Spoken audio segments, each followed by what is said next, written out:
un seul syndicat au Sénégal secondaire yi benn syndicat s'il vous voulez ak les gens des universités benn syndicat à la limite. syndicat yi dañoo bëri. waaw dañoo bëri les infirmiers la santé publique doit avoir un seul enseignement même l'éducation nationale au Sénégal. doivent avoir un comme benn ministère la vraiment war na am benn syndicat. non doy na. enseignement supérieur am benn syndicat. c'est ça. mu jeex. mais des syndicats qui fusent partout. qui nous prennent en bourrique. rien ils ne nous donnent rien. et ils ne nous laissent rien. non c'est-à-dire dañuy xeex seen droit acquis la.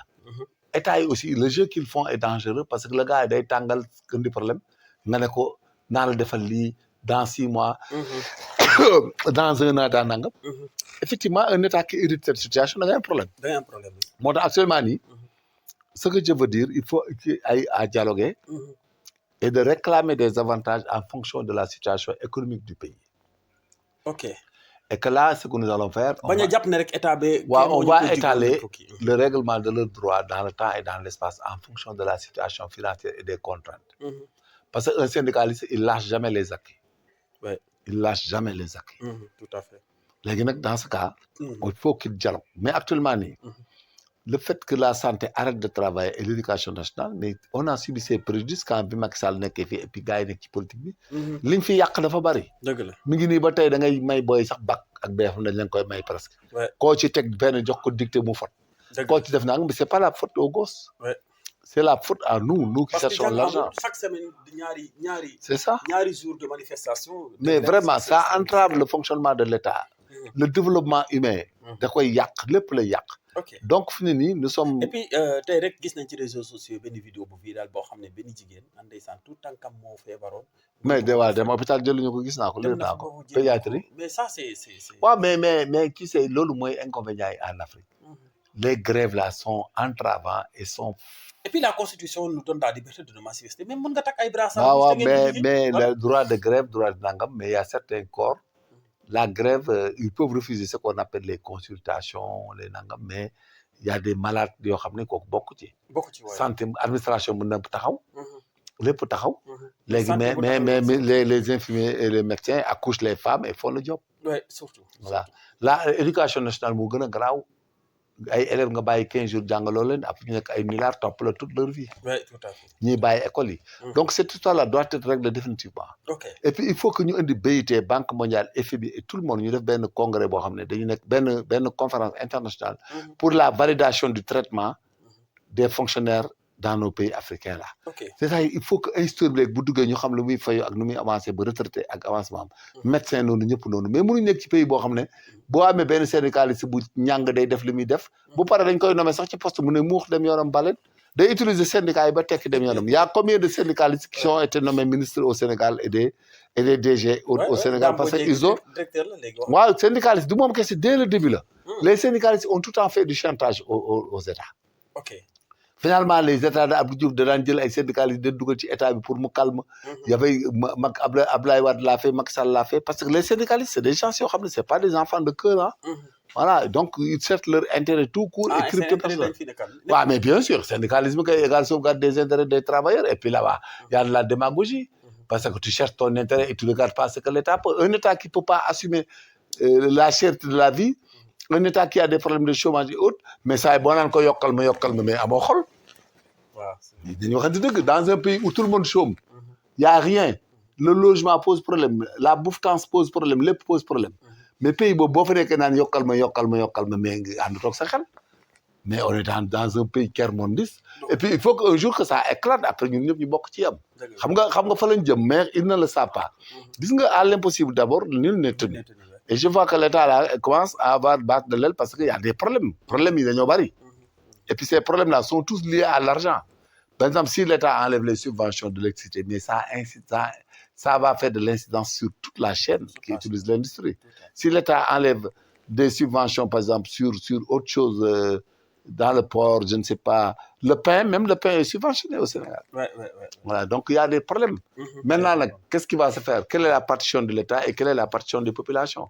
Maintenant nag ñun il faut qu'on change de comportement changer de méthode de vivre nos femmes là avec nos fringues là xew nangam di wëndeelu liggéeyuñ dara di fa yëpp il faut ñu xoolaat ko. loolu nag pour tànnibeer yi ak. waaw yëpp ak noos. loolu pour mu denc pour mu denc. fo rek fokkat lañ yenn temps yi pour ñu dindi ko bi. ay fokkat lañ c'est des minables amuluñ njëriñ góor ñi te góor ñi ñoo ngi mën a yem amuñu fayda les femmes là mais léegi góor yi mën nañ ko bañ. mais góor lan mooy sa problème yow góor doo nangu jigéen teg loo mënul su ko soo dee li nga mën moom ne arrangé wu ko et naka rentrer chez ses parents comment un homme un être humain nga xool jigéen ban jigéen moo am benn valeur intrinsèque ba di la teg loo mënul yow nga di ci topp di yëpp en vertu quoi la femme elle vient chez toi nee na da nga may defal clim amoo ñu ko clim nga ne ko mais madame aw ma clim te mënu ma ko léegi nag si ça t'arrange pas rentre chez toi nga dem sa papa wutal la clim wala nga gisaat beneen waaye bu la wutal clim mais dëkk boo xam ne tout nit ñi ku nekk da ngay dugg loo mënul booy ngénte jigéen mën naa lii kay nangam mais on s'en fiche. ak weeru koor bi di ñëw aussi dina. ma ne il faut que gis nga nag dañuy imposer ay man je protège pas l'État sax au sens étymologique parce que du ma xarab population bi faral État wala ma def na mais les Sénégalais nous sommes vraiment des fois. nous sommes des jàmbaar nag bu ñuy wuti alal yooyu mais nous sommes trop minables dans la gestion de nos familles. Oui, tout à fait. Il faut qu'on soit clair. Au lieu qu'on se focalise dans les familles, d'éduquer de bons enfants, de les former leen jàngal leen éduquer leen.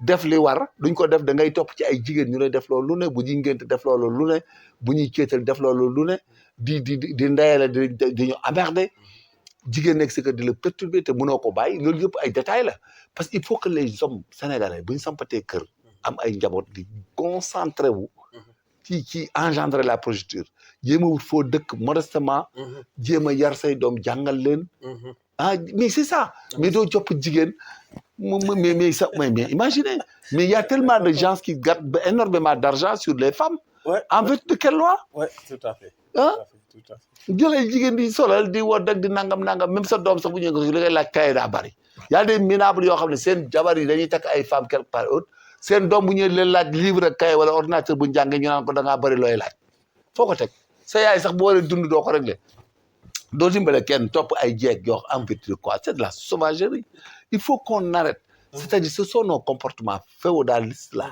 moo ñu indil musiba gi ñekkee parce que bu yow imagine ngay takk benn femme dajale 3 millions te yow te gagne presque 200 000 par mois. ou 300 000 nga dajale 3 millions de francs. femme boobu boo amee fay da ngay dem seen kër takk ko léegi mu sëy si tout de suite da nga li nga mën nga koy may mënul nga seeti feneen. gis nañ kay situation boobu. mais c'est n'importe quoi ngénte dem cambrioler voisin. mais di rey jigéen sax pour talal jigéen. pour mën a ngénte mais yooyu yëpp dafay am booy ngénte ñu lay jël en besogne léeg-léeg boo gisee jigéen. topp ci yàpp mel ni sa morom bu ko takkee da ngay dee quel est ton problème la femme là li bëgg mënoo ko lu tax nga di ko takk li bëgg mënoo ko du ko takk mais qu'on soit clair sénégalais yi ñooy indi seen bopp problème la vie chère gis nga les maisons là qu'on loue là 200 000 300 000 nga dem luy fële këru 100 000 waaye pourquoi pas nga luy ji ay zeng femme bu ko bëggul ñibbi këram mais c'est la vérité non te nag yaa ngi ci sama jigéen ñi de tey non mais monsieur man c'est comme ça que j'ai vécu ok man kër yi ma demoon ba mu fay wut soxna tu damaa wax li ma mën mais ki ma ko seqal ne nangu naa ko amul kenn ku ci dugg ma ne la fu ne jaar naa fa sëñ bi luyee naa benn néeg luyee naa teg entrée couché nga xam ne booy dugg sax lal bi du ci xaj luyee mais dama xamoon dama war a am kër man en 1987 laa dem inscrire pour kër day tey 87 ma inscrire pour kër di ñu may dagg bu weer dee du ma mën a fay sax courant ndox mais tey am naa kër kii ma dëkk maa ko moom mais man gëmuma ngay jël sa morning di xaalis di ko def ci ay affaire xewu jigéen ak jigéen da nga koy woddu norme modestement muy lekk naan jër la ay doom yi nga màgg nga éduquer leen mais topp ay femmes yoo xam ne dañ lay dugal ci loo mënul te la jaay boo ñëwee muy wëndeelu defi tour naan la man rek mais gis la tu sais c'est la minabilité des hommes moo tax les hommes laa nekk ci di jàmbat benn réew nag état bi mënul leen a régler vos affaires de femmes là l'état là ne peut pas di leen régler la ngeen nekk di leen ñàkk ci jeeg gi di dof lu di def l'état ne peut donner que nga lekk naan di faju say doom nga jur ay doom jox la allocation familiale le reste là si tu fais le con là di dugg fu ne di takk ay façon jigéen yoo xam ne dañ lay jaay ay affaire nii laa mel ak naa laa mel mais tu leur laisses avec leurs parents def sa yoon doomu góor du dem di toroxal boppam ci jigéen en fait de quoi femme yi baax yaan fii di sëy duñ sonal kenn waaw sonaluñ kenn ñu ngi takk ay jigéen ñi normal sonaluñ kenn mais jigéen yoo xam ne bu xew jotee mun na ñuy laaj yaay moom kay nag moom sama moro la ñuy def mais tu t'en fiches mais elle peut pas te laisser tomber pourquoi vous vous mariez à des problèmes ba pare mais voilà le Sénégal là le plus grand problème de notre pays là actuellement nii du question lekk bi sax tout court naan mais yaa ngi seet fu luxe foo dëgg sa jabar lu muy sol sa nangam oto nangam loolu état mënu ko garantir kenn les Sénégalais là ils n'ont qu'à prendre la rigueur et aller travailler mooy dëgg gi de mais yaakaar ne état yi mën na leen lijjanti c'est pas vrai. état mënuñu ko et puis ce discours sincère là vraiment les gens en ont besoin. c'est ça am booy ñoo amul vigueur. kenn bu xëyee day teg ataayam dajale tànkam naan ñëw. du oui bien sûr il crée rien nee naa dëkk booy wut gis na fi ne booy wut plombier wala chauffeur wala mécanicien wala électricien. wala maçon tu as de sérieux problèmes. fii ba Mbacké tu as des problèmes pour avoir ça. tu as des problèmes. y a plus rien amatul cordonnier métier yi amoon Sénégal yëpp booy banañ ko toog. di xaar ku leen jox costume ñu dem Colobane jëndi costume di lëfër mais c'est les mais imagine on dit que nous avons des ressources humaines hautes mais la ressource humaine doit se former. ouais mënuñu dara. y a plus d'apprentissage n'a rien.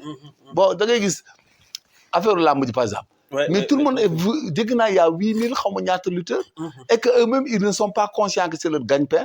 de se discipliner d'avoir une orthodoxie et une déontologie avoir un code de comportement et puis de lutter même contre les gens qui perturbent la lutte et qui gâchent la lutte.